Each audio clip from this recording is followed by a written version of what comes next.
All right, everybody. I am so excited to be sitting down with Mr. Man. He's one of the hardest working people in the crypto space. He has more gems than any buried treasure that you could find on the planet. I'm just thankful for his time. How are you doing, my friend? What's going on? You know what? I'm loving life. I'm grateful. I'm blessed to be here to finally sit down and connect with you again and have the opportunity to redo what we had done. I think it was 2 months back now, and there's been a few roadblocks in front of us here, but I'm blessed to have you here with me again, and we can finally rock and push out some of these nuggets for the people that want to hear what we have to say.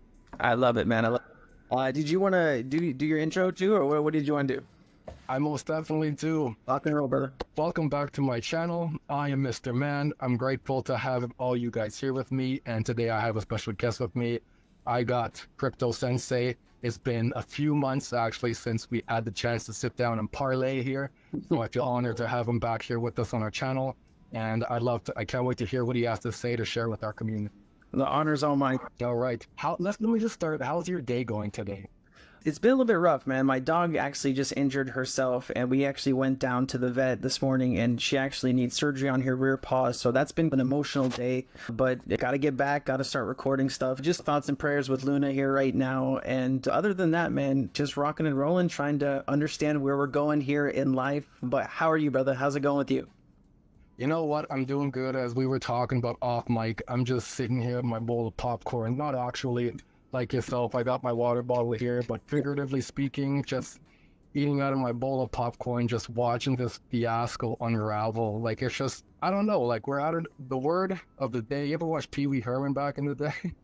Yeah. The word of the day is inflection point. That's where we're at right now, because it's hard to just not sit back and laugh at the atrocities taking place. Is just unreal. It's everywhere too, isn't it? It doesn't matter what country you're in. There's some type of corruption or there's some type of malfeasance, and it doesn't matter what side of the aisle you're on, right? You have people just trying to do bad things everywhere, and I feel like we're caught in like a life raft, and there's just 100-foot waves all around us, and we're just waiting to go under with all of this stuff, right? You got a government shutdown now coming again here in America, and two sides can't agree on anything, and it's just painful to watch, man. And we're along for the ride. That's all. Yeah, man. And that shutdown's when October 1st, correct? Yeah, and the pain will start when you have when they don't get paid. I think it's like the 12th or the 13th of October. That's when you're getting a lot of phone calls to Congress people and Senate people saying, hey, you guys better go out and get a deal, right? Because those people are essential services and they have to show up to work regardless. And you have other government officials too, right? Regular people like me and you that go to work every day and expect a paycheck. And when you enter into a government shutdown, nobody gets paid, right? Nobody really wins. And it's just sad to see. And I hope these guys can figure it out on both sides of the aisle, man.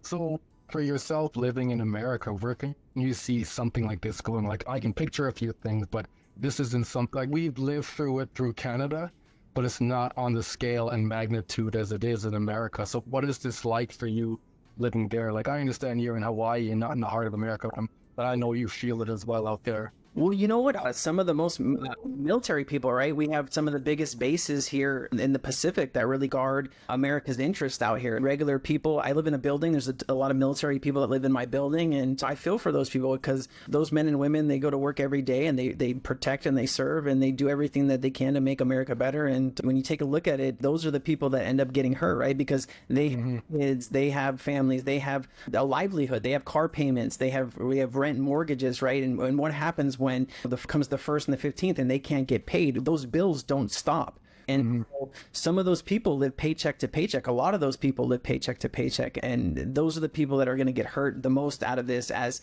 both sides bicker and fight between each other. Do you guys have any type of like shutdowns like this in Canada? Does this ever happen? Or is this kind of just an American stupid thing that we have to deal with on a quarterly basis, I guess, now?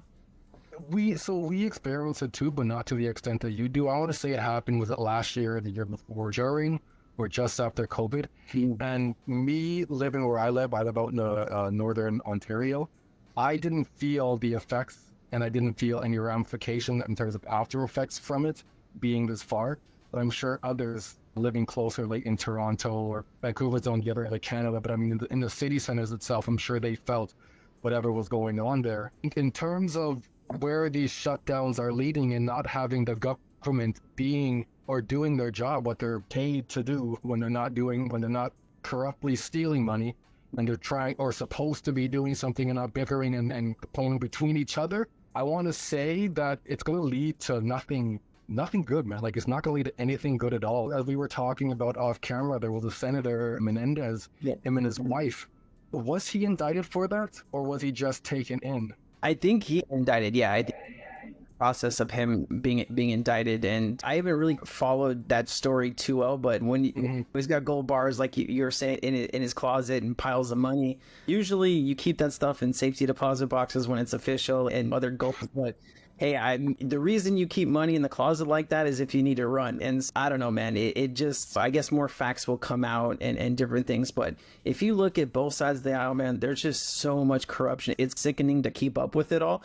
And nobody wins here, right? You have regular, just ordinary people that go to the polls and they vote for who they think is going to lead them into a better future. And at the end of the day, these people take the power of the people and they abuse it. And those types of people need to be held accountable. And when we can hold those people accountable, maybe then we can get some change. But it just feels like we are stuck in this constant cycle of vicious cycle of just bullshit after bullshit, and nobody wins at the end of the day, man. And especially us crypto people, we're waiting for America to come around, right? You have Canada, who's made some smart legislation. You have the UK, who's been making good legislation. You have all of these other countries that are moving forward that can see the future of digital assets. And it really is painful to watch America slip further and further down this hole of just not understanding how important that crypto will be for this new financial system. I mean, it is the new financial system. And I think it's a lack of education. It's an age thing too, right? If you look at Congress, you see a lot more people that are 60, 70, even 80 years old. And I think we do need a younger generation and a younger crowd. And I hope that when people go to the polls in 2024 and 2026, that we can find some younger people that are going to lead us down to a brighter future. What's going on in Canada as far as elections and that type of stuff? Do you guys feel like you guys have solid people running for office that will lead Canada to a brighter future? That's an interesting question, because the two parties that seem to be barking the loudest, how's the saying go? The squeaky wheel gets the oil, or gets the lube, or gets whatever it is. The two loudest political parties right now, just like you guys, the blue and the red. We have the conservatives and we have the liberals. And in the House, it's just the two of them going back and forth. That's all it is, just going back and forth. And Justin Trudeau, we all seen the video of Uncle Klaus Schwab talking. This is one of our young global leaders, and we've managed to penetrate the Canadian cabinet. And then you have Pierre Poilievre, he's on the blue conservative side there. From my recollection, he used to be on the roster and on the left as well. And then his name got scrubbed, and even in the Wayback Machine, we weren't able to bring that up.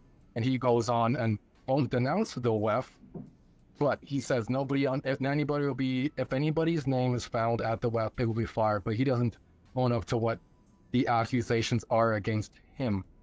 It never did. Looking at what comes down to it, though, I see we've come too far liberal in terms of accountability with who and how we represent ourselves as a country in Canada, and globally speaking, not even just Canada.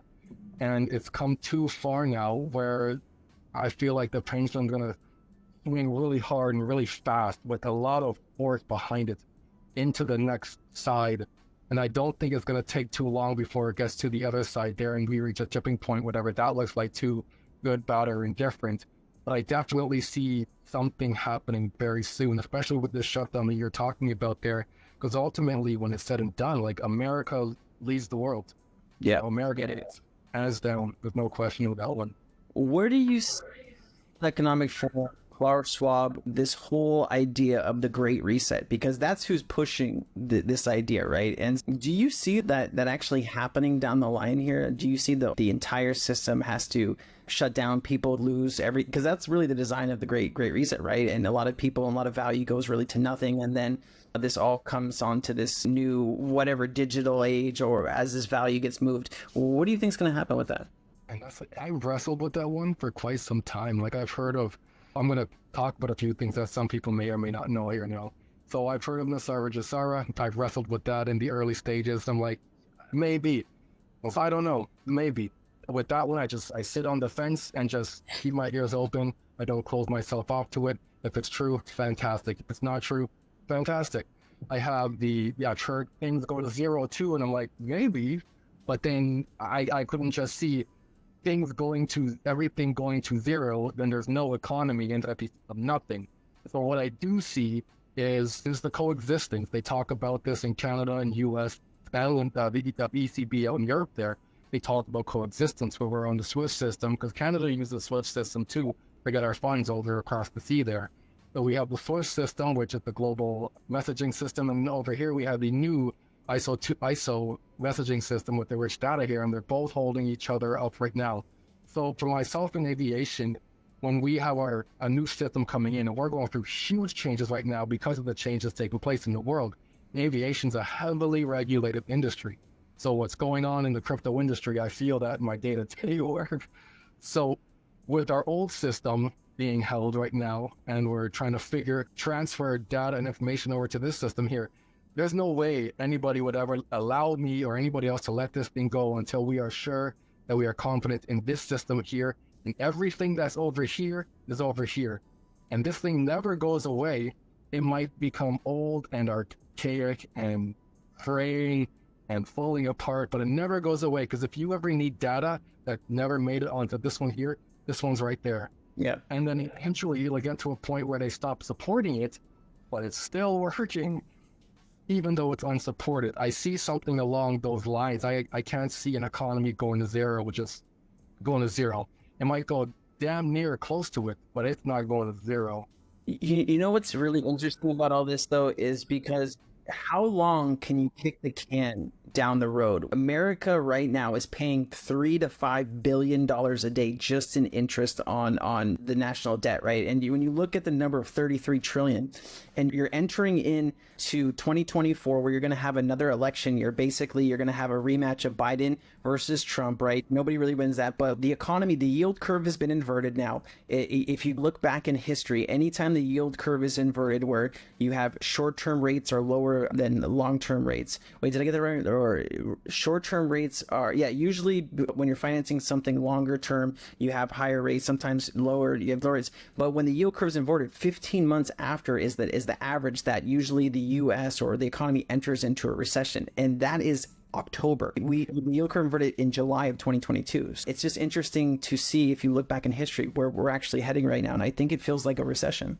It's interesting you say recession, because I'm at different belief that we've been in a recession from last year. Yeah. Truthfully speaking, the term or definition of a recession has never changed in my vocabulary since going through economics in school. 2 negative quarters back to back. And we hit that back in early or late 2021, early 2022, something along those lines. And Biden came out eating his ice cream, enjoying his hot, nice summer, and saying, "No, we're in a recession." I don't see. Well, what do you see though? You have manufacturing slowing down, and not just in the US, but also abroad, right? In China and other places. You really do have all of these auto workers now, these unions asking for more money. And I think that the people deserve more money, right? I think these auto working unions, GM, Ford, and there's one other company, I think Senat, I can't remember the third company, but they're asking for 40% pay bump, right? You have all of these CEOs making millions and millions of dollars in bonuses. They got all of that COVID money where they went and they just bought stock buybacks, so they have even more money and more power. And I think regular people that work in those plants are getting screwed over. And when you look at that and you have a slowdown in the manufacturing of automobiles, that kind of trickles down to other businesses that create the car parts, that create the engines and the transmissions and the computers and everything that goes into a car, right?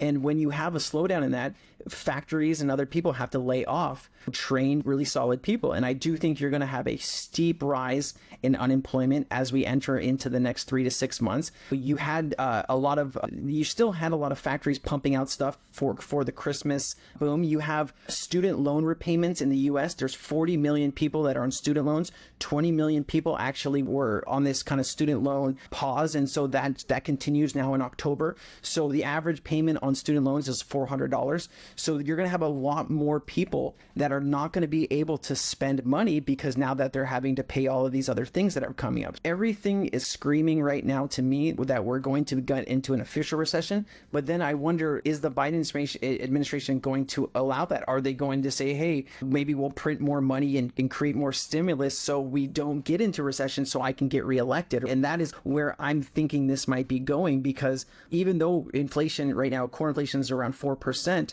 they're talking about inflation getting down to 2%, which is where their target is going to take longer than what it took for inflation to get from 9% to 4% here in the US.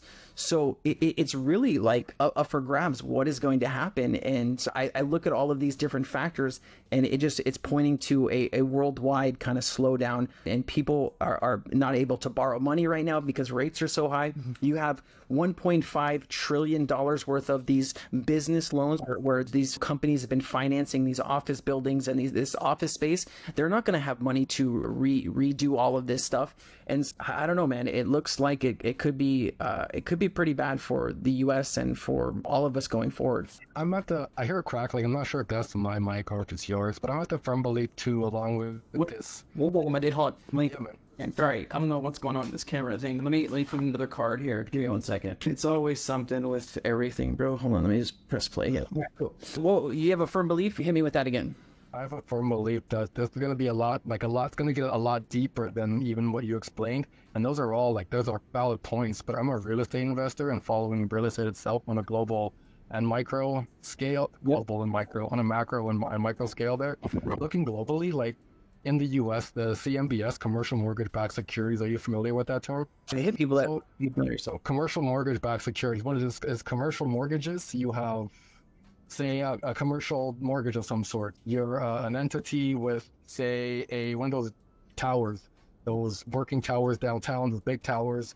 There is, say, mixed-use commercial residential places. That's commercial mortgage as well. There are home hardware, there's Walmart, all these different securities, if you will, rolled into one bond. So it's a commercial mortgage back, and that all those together make up that security. So as a lot of people had locked into the low rates back in 2020, 2021, 2022, going up, they locked in there. But once that 5-year maturity hits, and we're sitting at, I want to say 7.19 here in Canada, you guys must be around 7-8% out about right now. Once that 5-year maturity hits and their mortgage is unlocked and they're there for the reevaluation again for the maturity of that mortgage, I don't think people realize how quick they're going to foreclose on that property at that point. Yep. Once the commercial real estate begins to fall, same thing for residential. That's going to drain the economy down a lot faster than everything else that was explained earlier. And so that being said, I think there's going to be another printing fit again. That's how Biden's going to prop the economy up with the printing.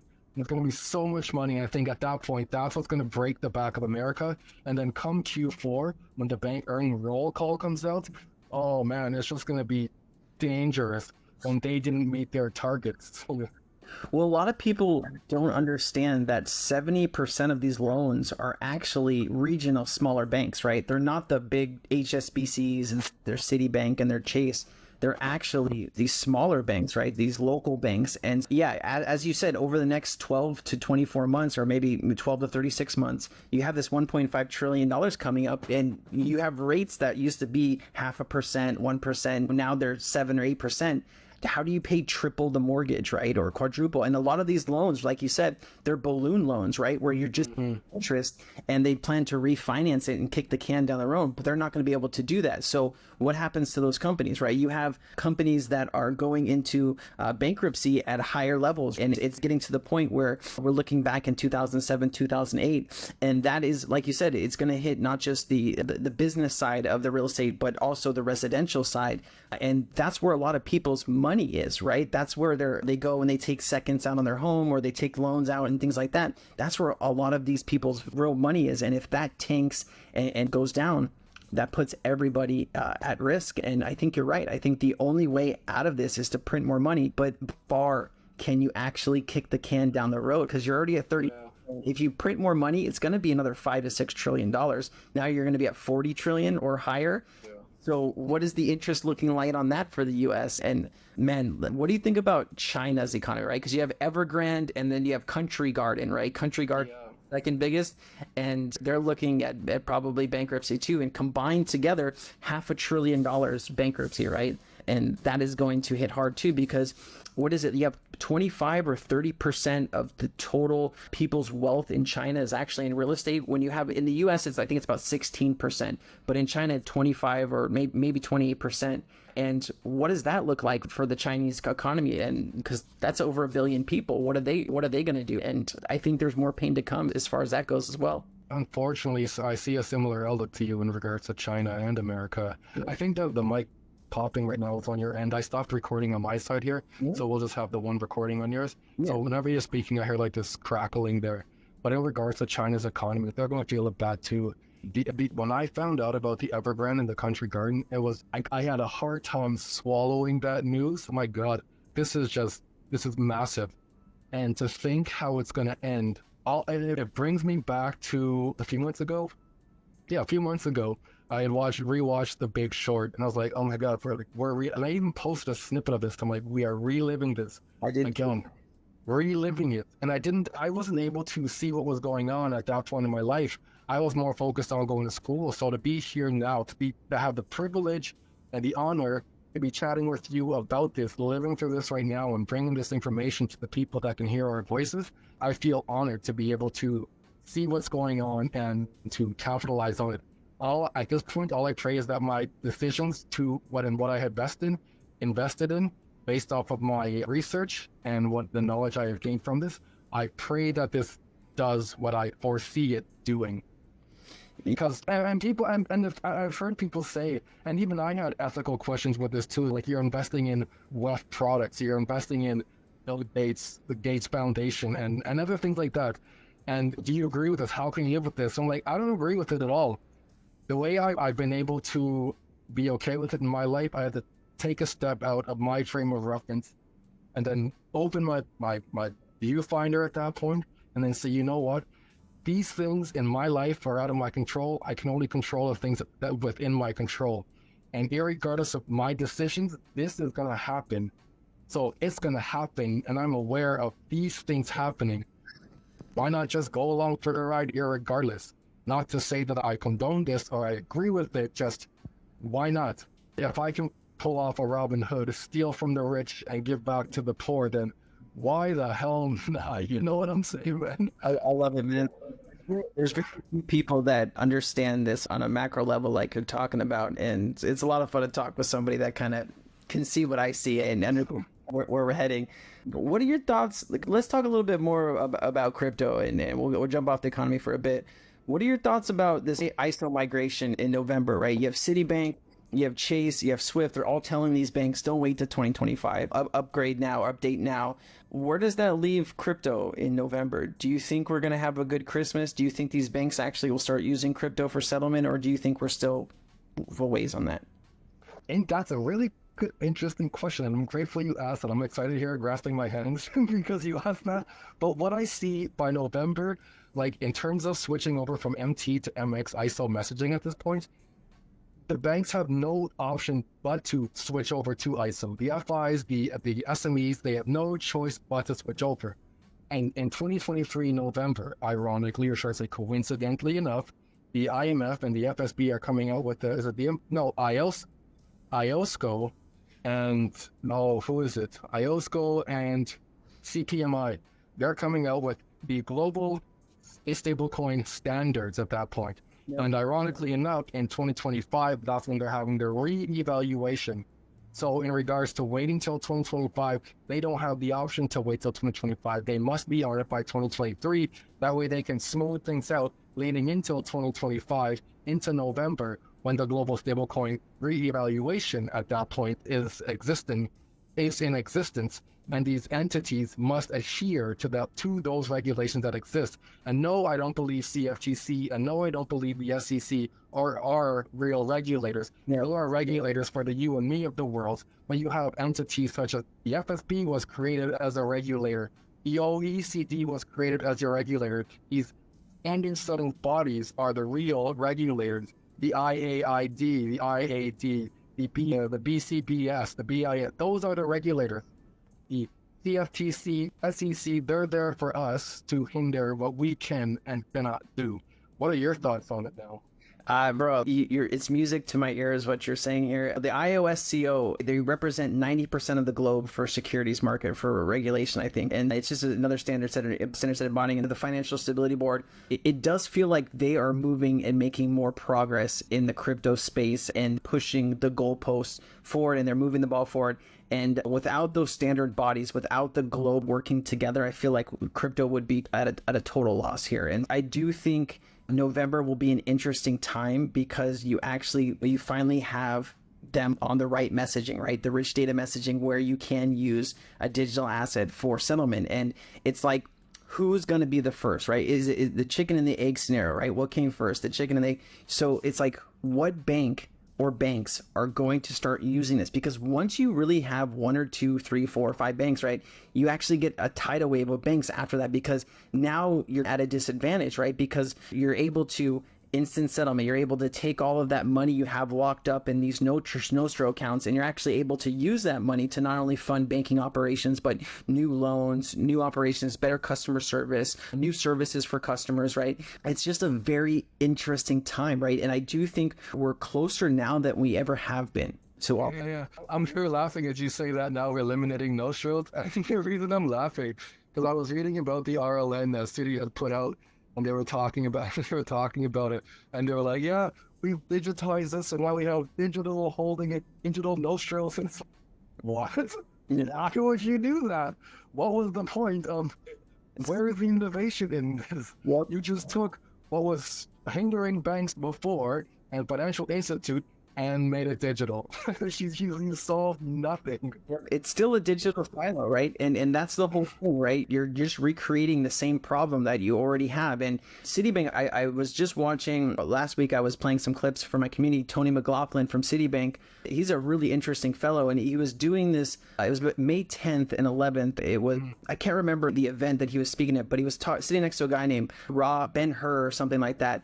And he was talking about why banks can't use the public version of Ethereum because they don't know where the gas fees are going, and that puts banks at a huge third-party risk problem. And so that's why banks will never be able to use really the public version of Ethereum. That's why they created that new tokenized deposits on this private version of Ethereum. But I still think you still have the same problem, right? Ethereum's not a good settlement vehicle, right? At the end of the day.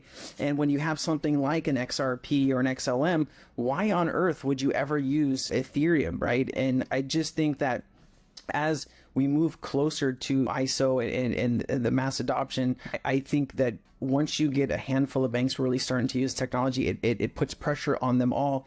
And what's going to happen, right? You have $19 trillion in bank deposits in the United States alone. What happens when those bank deposits get tokenized, and where does that value live, right? That is really what I'm trying to show people and tell people, because once all those that value gets tokenized, that's how you are able to move value instantly, have instant settlement. And once that happens, where does a lot of that value live? And a lot of these banks want to be on the same systems that central banks are on, because a lot of these central banks do a lot of the clearing for a lot of these banks cross border.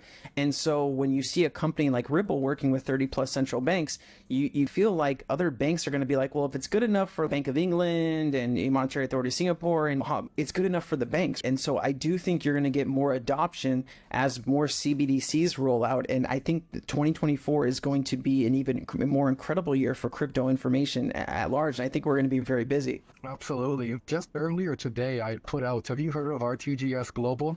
That's Marcus Stretcher's little sweetheart he has going on there. But I think I'd take a quick dive into that, because I was watching the OMFIF, the DMI segment. It was OMFIF and Marcus Stretcher yesterday, I believe it was. And so when I heard about RTGS, I was like, okay, well, I know Stretcher has the connection with Ripple. He was with them through 2020, 2022, I believe, then not started then, but he had RTGS from back in 2018, I want to say as well. I just recently found out that they're still connected to Ripple. The CTO has on his LinkedIn that they can use a token. He doesn't say we do use a token. We can use a token /coin like XRP. Flat out. Okay, cool, I can't take that as gospel, but what can I take as gospel? So I found out that the platform that they're using for RTGS Global is Microsoft Azure. And right on the Microsoft Azure page, it says powered by Ripple. I was like, okay, that's loud enough to me. I don't need to continue digging at this point. And it's really neat because they are clearing 15 trillion. And what, as you were saying, once the adoption and the uptick in adoption takes place, like, it's just going to be exponential, and I can't even fathom it. When I picture it, it comes to me in an audible sound, like that. Like, it's just like a cartoon. You have FedWire is supposed to be moving over to ISO, and a lot of people don't realize FedWire clears 4.2 trillion a day by itself. Then you have Nacha clears 72 trillion a year, and you have Ripple on the Nacha Alliance. You have Ripple working. People don't realize that Ripple's been working with the federal government for what, 8 years now, right? They've been working on this task force, and also too, you have the European Central Bank.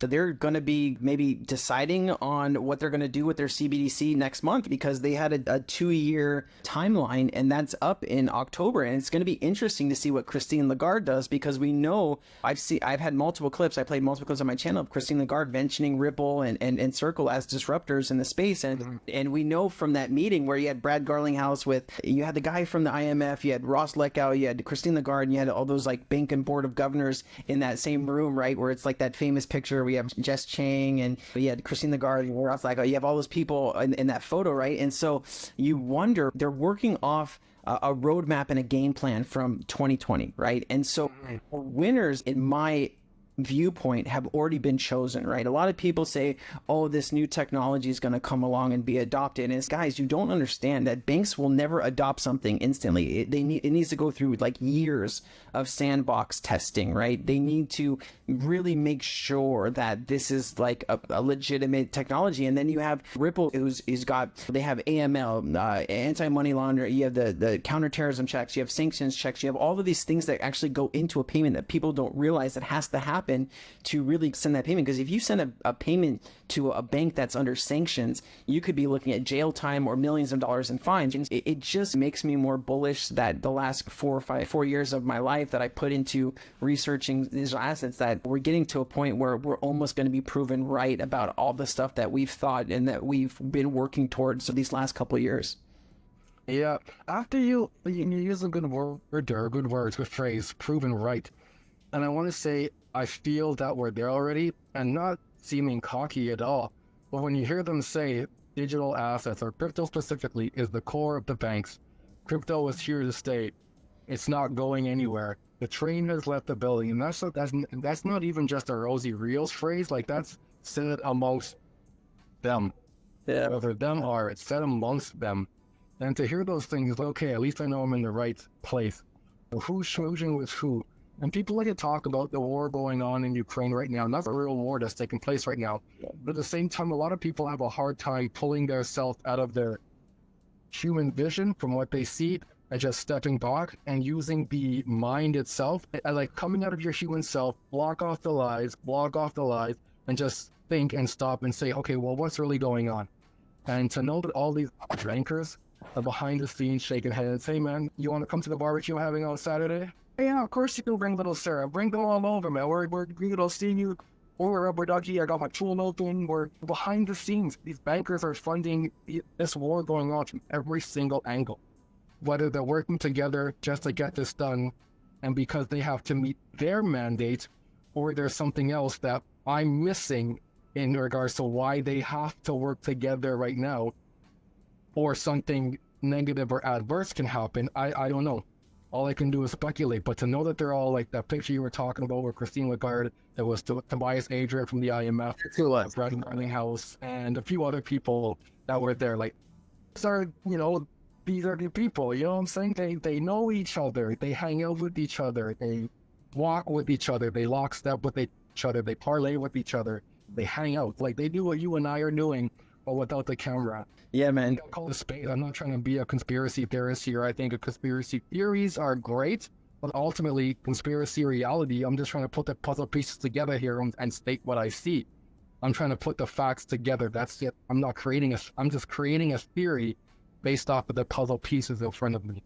Who loses in a war with Ukraine and Russia? It's really both sides. It's the people on both sides, right? Because it's really the whole war is fueled by this one man, right? It's Putin, and he's sending like medics, and he's sending logistics people. He's sending all of these people to the front lines with no training, and they're just getting murked, man. And you have drones coming from above. Like, people just, you enter into this war and you really have no idea what's going on. And I can't even say, like, how much money has Russia lost as far as military equipment that's been blown up, right? Like, you have 5,000 tanks, 9,000 armored vehicles. You have like hundreds of missile defense systems, right? Like, people just are constantly losing. And what people don't realize at the end of the day, if Russia takes Ukraine, they're going to mobilize the people of Ukraine, and then they're going to point them at Poland, right? And then NATO gets involved. And then you actually have a war where you actually have a World War III, right? And then you have boots on the ground. And no matter what people do, right, they're not happy with sending support to Ukraine. But then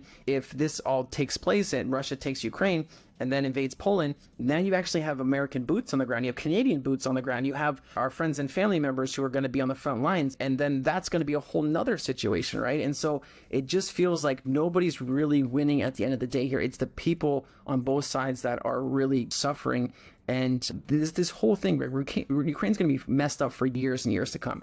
And you have companies like BlackRock and Vanguard, right? They're sitting there just itching and waiting for the time to rebuild Ukraine, because they know they're going to get all of this government funding from all of the European Union and all these different places. And they want that money, right? They're going to go in there and they're going to hire construction companies and all this. And then they're going to help build Ukraine, and they're going to own a bunch of all this stuff. And it's all about greed, money, and power at the end of the day, right? A select few.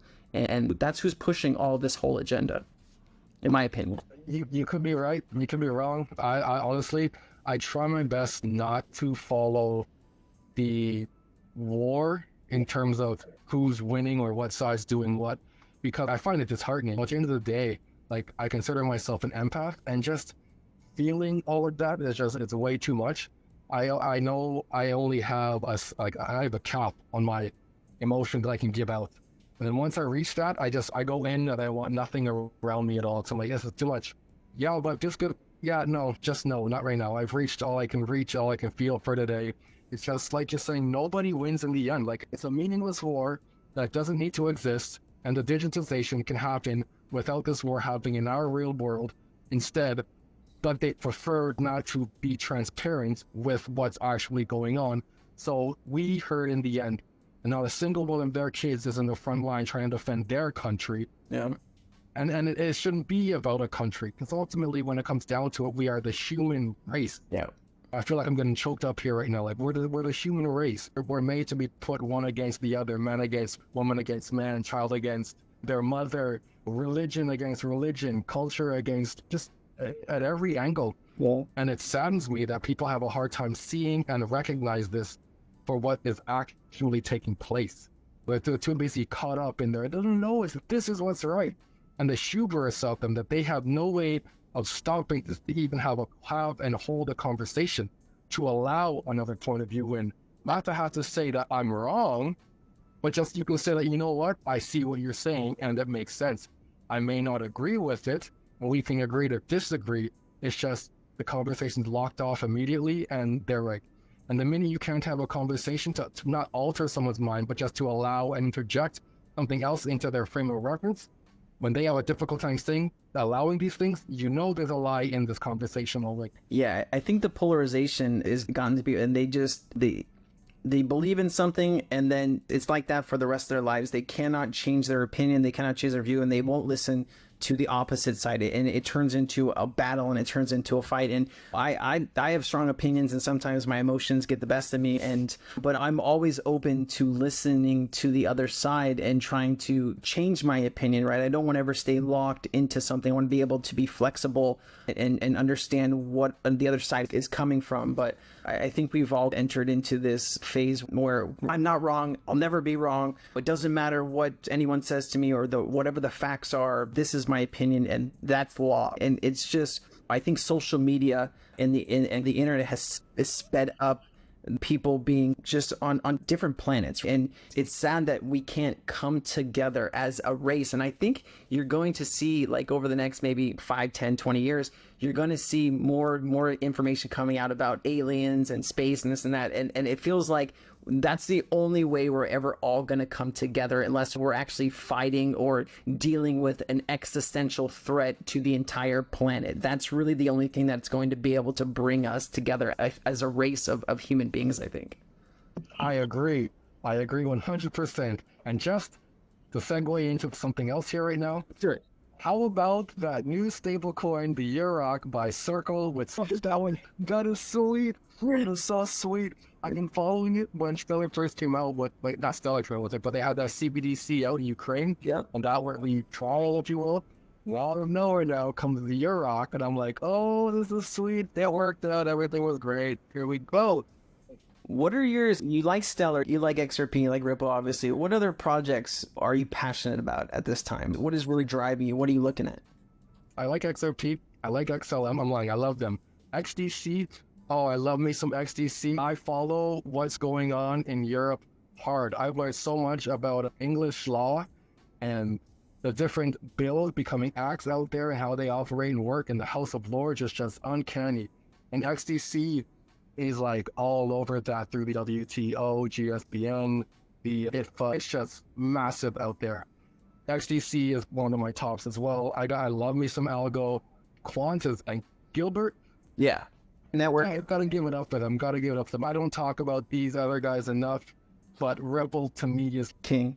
Like it's Ripple. Yeah. I don't even know what adjective to put after that. It's Ripple. Ripple's definitely top of the mountain, man. I don't think there's a bigger company. Like, you know what? I even think, and this is not probably, I don't see a lot of people talking about this, but personally, I think if Ripple were to ICO whenever that happens, and we can talk about the 29th and what you think is going to happen too, but when Ripple ICOs and their valuation of the company goes through the roof, I think Ripple makes a play for R3 eventually here. I was doing some numbers on how much it would cost to buy out R3.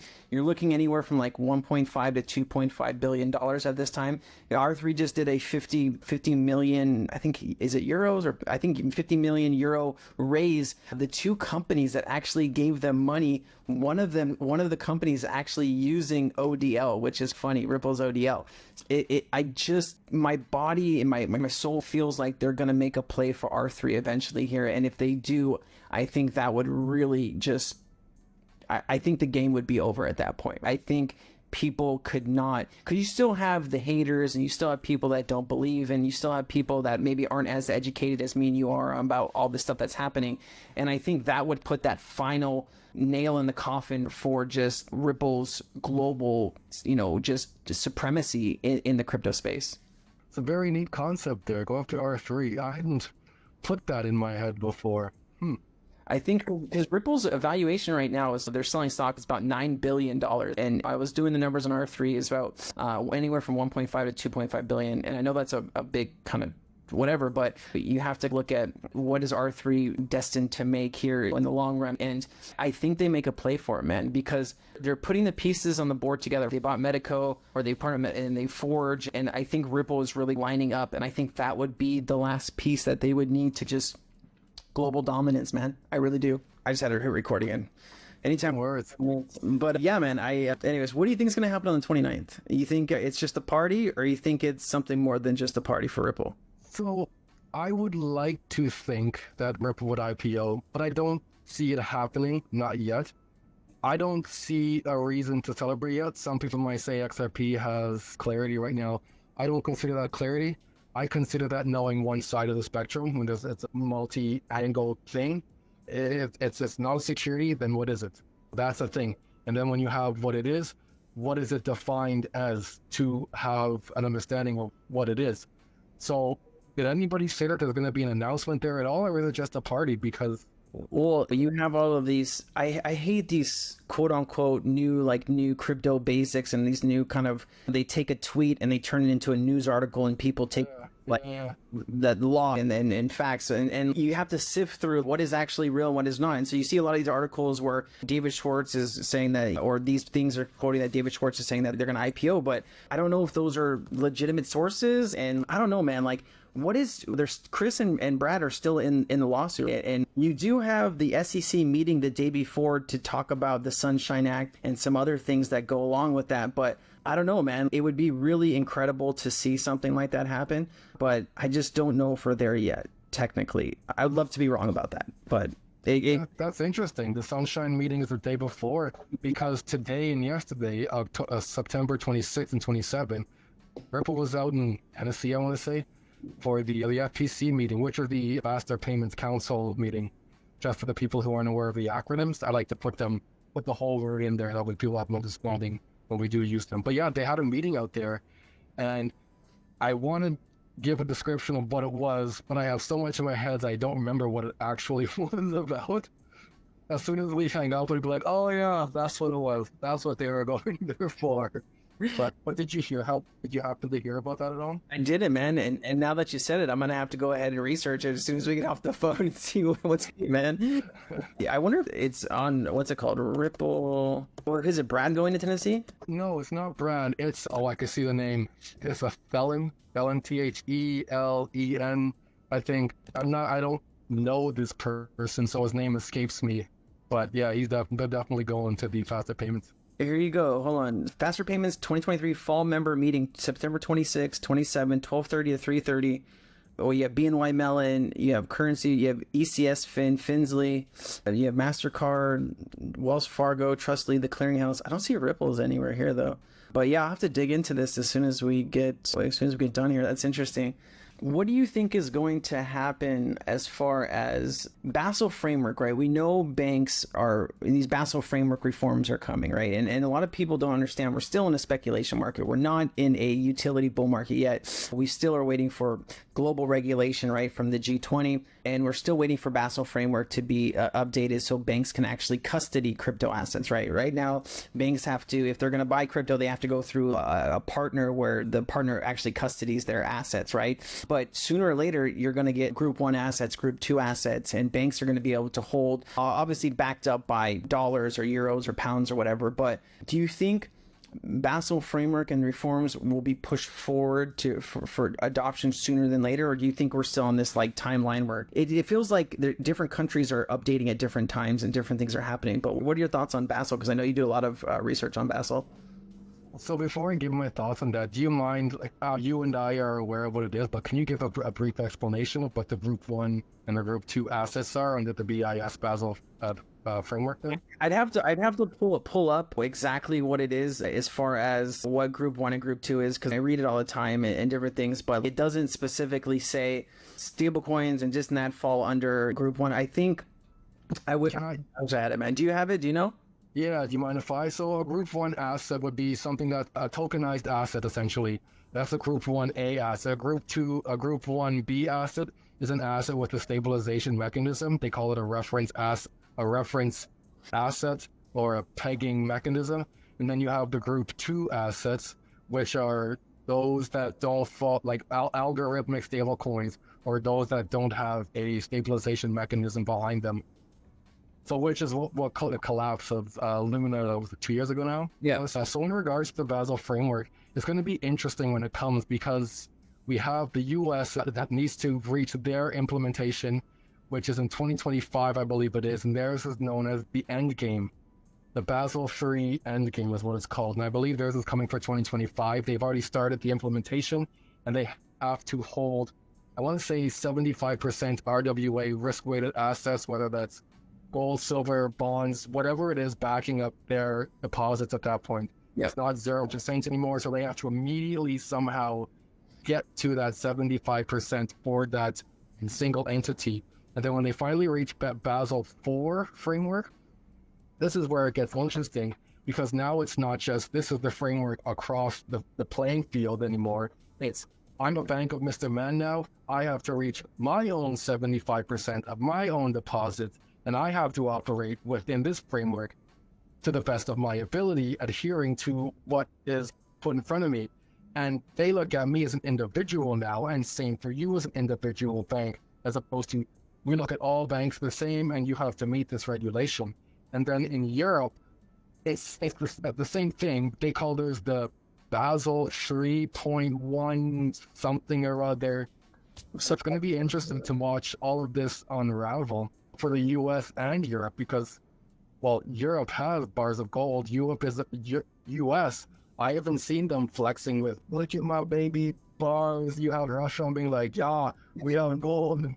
Charles, nah, we got nothing. We're not telling you anything. Not telling you shit. You go like Africa, oh yeah, you better not go with US dollar because it's going to get real bad.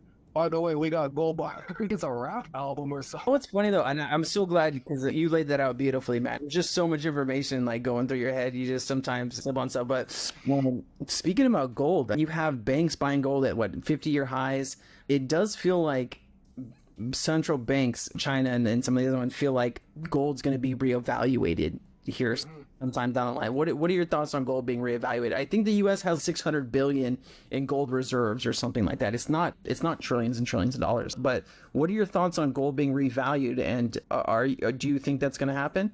I honestly think it's like the coolest thing, and it's about time this is happening now because we've been pegged to this fiat dollar for I don't know how long. I don't know where these banknote idea came from with the treasury having gold, and we'll have this dollar value, this cloth, this paper thing paid for vol, and you're technically holding a derivative. And when you release the actual reference asset from this derivative, it's just on an automatic inflation run, and that's where we've been since. So to have something to bring it back down to earth is going to be fantastic, and that's where the level playing field begins. Because now you won't have $1 to 0.00005 Mexican peso or something like that. So an individual from Mexico could never make it here legally and buy something. That's why you see them all running across the border as fast as they can because they're like, yeah, man, we can finally get over there. And same with all the, where are they from? Like the Venezuela. You have a lot of them from like El Salvador and in different places, right? Because you have all these gangs and you have it's rough, right? Everywhere else. And it's a real problem, right? You have cities in the US that are just overloaded with migrants that are trying to flee to a better life. And the US really doesn't have an answer right now for the immigration problem. And it's a big problem, right? You have millions of people pouring over the border this year, and there's not a lot of places to put these people in and to house these people. It's sad, man, because you see a lot of these children and these families are just have nowhere to go and they don't have much, and you feel for people, right? You see these people all the time, and I hope they figure out a solution here soon. It just feels like Mexico is just a place where anything goes, right? And you have coming in from China, and you have it's a mess right now, man. But let's not go down that road because that'll be a trouble road. What do you think about CBDC adoption globally? Do you think that's a 2025 thing? Do you think personally, I think that you're going to see more and more CBDCs roll out in 2024, 2025, but where do you see these 95% of these countries working on some type of CBDC right now? Where do you see the inflection point? What year do you have all of these countries actually launching the CBDCs and going forward with it?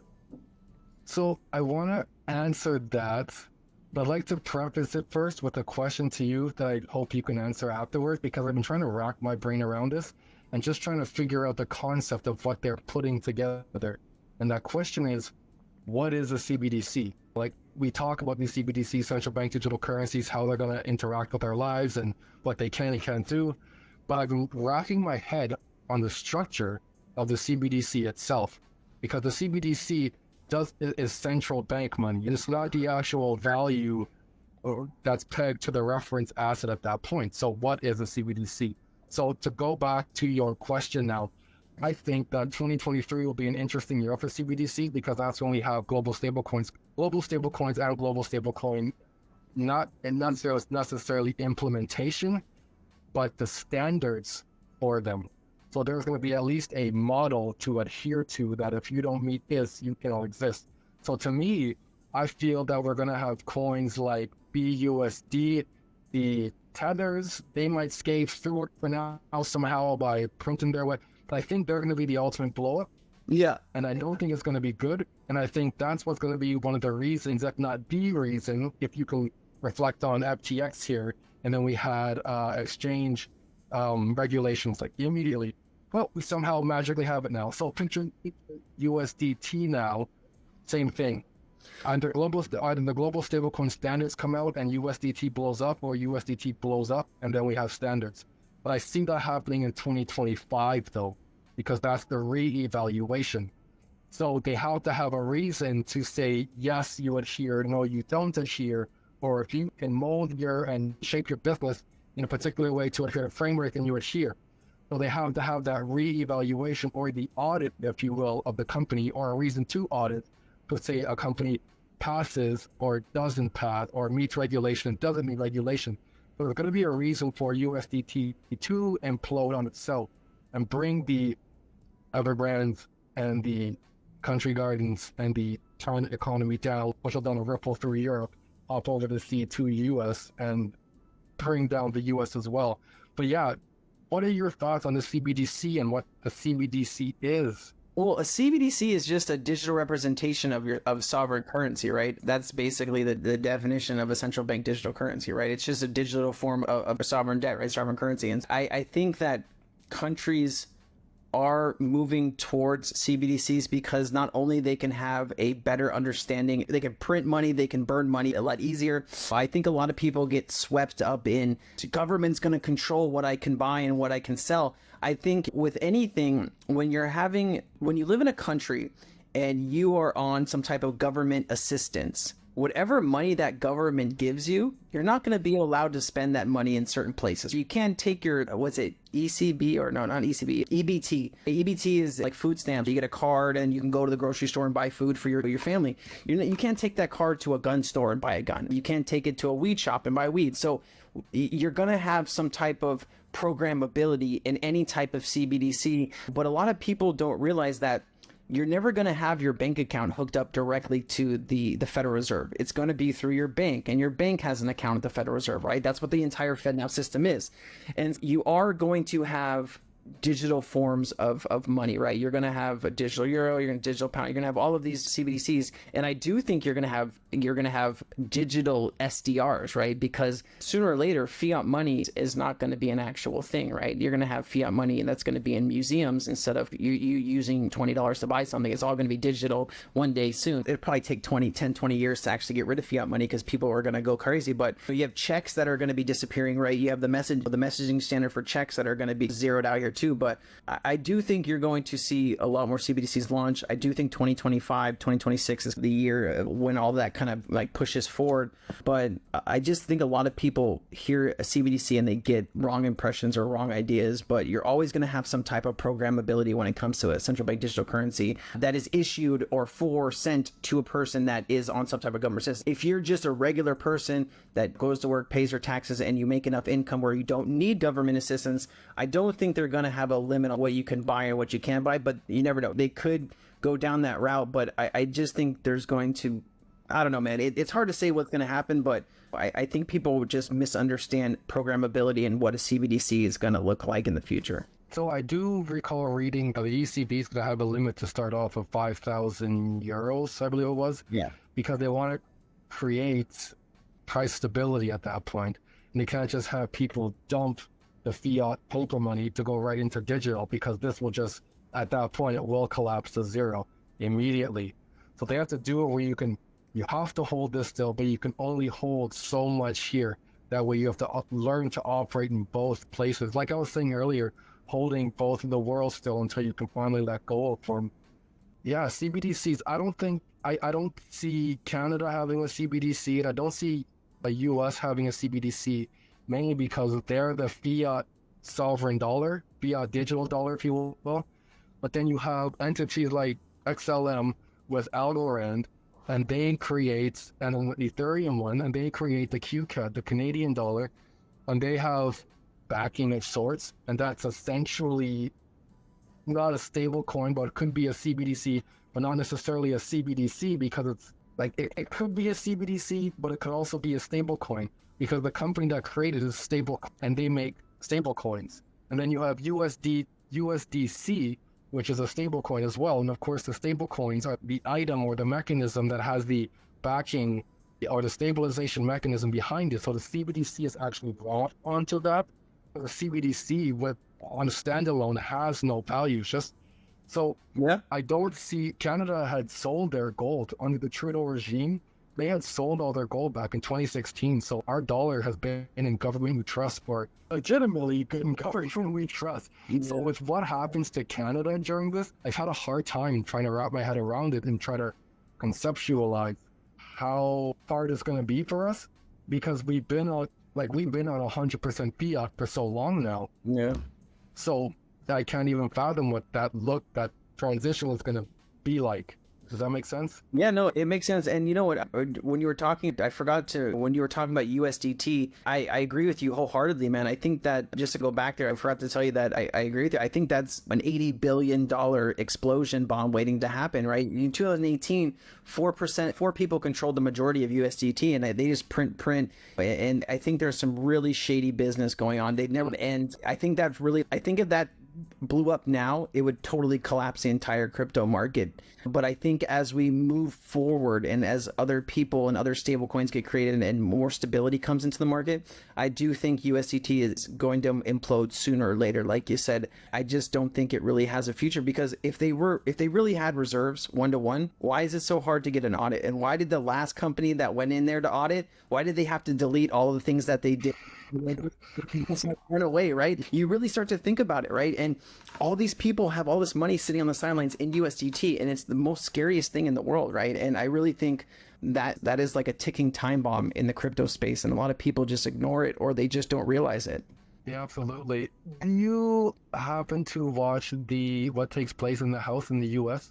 Oh, did you happen to see Bear today getting? How are your thoughts on that? I made a video about this before we actually got into this. I think Congress is sick and tired of getting the runaround. Gary Gensler walks in there with ice skates on, man, and all he does is just skate around, and he just avoids questions. He doesn't answer them directly. He's put there by the incumbent, by the big banks, to just completely screw up any real legitimacy for cryptocurrency in the United States. Big banks aren't ready yet, right, to custody crypto assets or to offer you crypto assets, and that's where banks are going. And a lot of people don't realize that. And Gary's just there to just screw up everything that he can in the meantime. And I think Congress is getting sick and tired of him. I think they want him gone. I think they want him fired. And I agree, man. I think the upper echelons of the SEC really needs to get just blown out. And I think you need to bring in real honest and not some just bureaucrat that's just put in there by the administration. You look back-to-back SEC chairmen, right? You had Jay Clayton, who was I had the whole Bill Hinman, ETHgate, bribery and that stuff.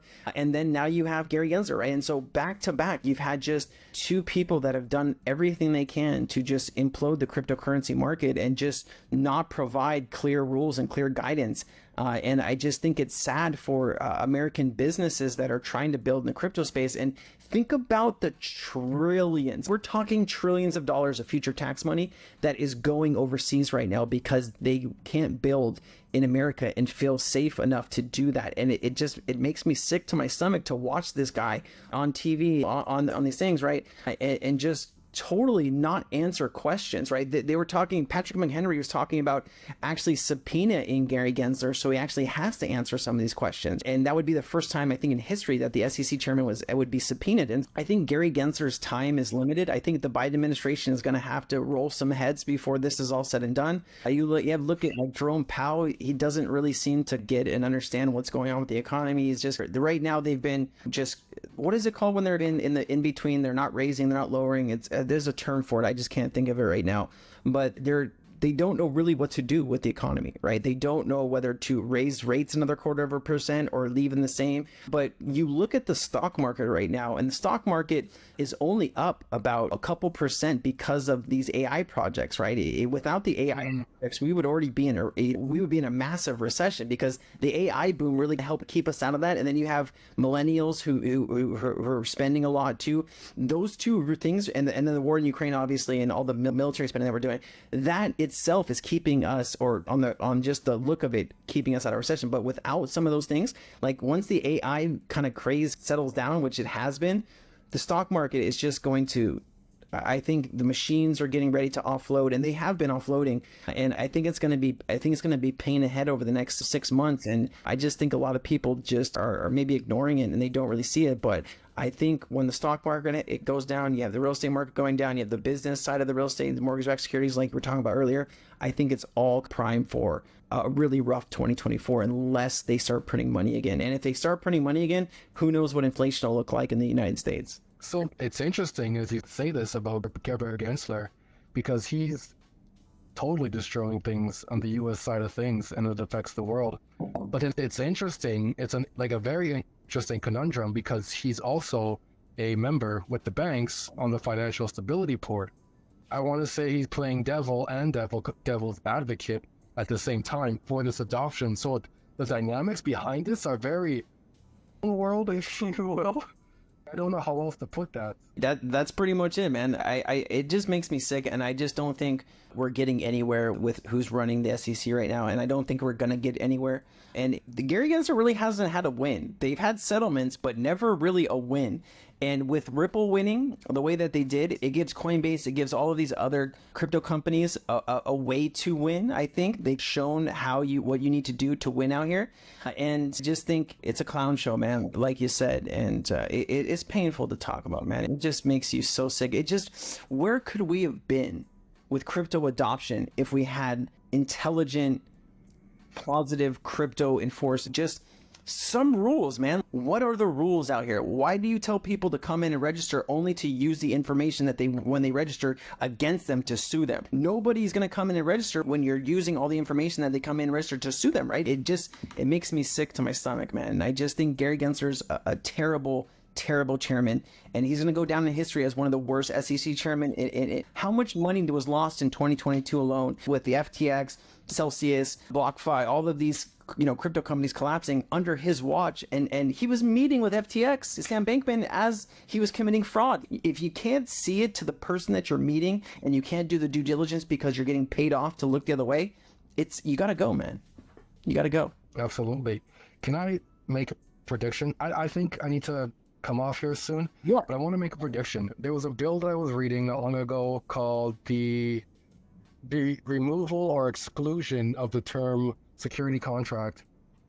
And that bill, I believe, is going to come out soon. I'm not too sure when, but when that bill comes out, we're going to hear the new bill be enacted or be going through the House at that point, put up by Tom Emmer, which is the Security Clarity Act, which states that the assets that were sold from Ripple to not the retail, but what's the other one I'm looking for? The institutional investors, the XRP that was sold to the institutional investors, will at that point be considered a investment contract asset.